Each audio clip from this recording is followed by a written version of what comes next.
CM Revanth Reddy security లేకుండా మూసీ పరివాహక ప్రాంతానికి రావాలని సవాల్ చేశారు ఎంపీ ఈటల. కూల్చివేతల ప్రాంతానికి ఇద్దరం వెళ్దామా అంటూ ప్రశ్నించారు. డేట్ డిసైడ్ చేయాలని సూచించారు ఆయన.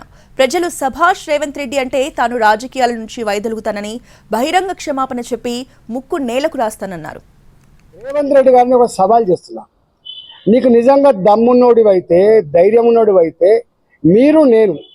మీరు నేను కలిసి ఇద్దరం వితౌట్ సెక్యూరిటీ మూసీ పరివాహక ప్రాంతంలో ఇవాళ ఏ ఇల్లు అయితే నువ్వు కూలగొట్టబోతున్నావు, ఏ ఇళ్ళకైతే నువ్వు నోటీస్ చేసే ప్రయత్నం చేస్తున్నావు, అక్కడికి మనం పోదాం, ఇద్దరం కలిసి పోదాం.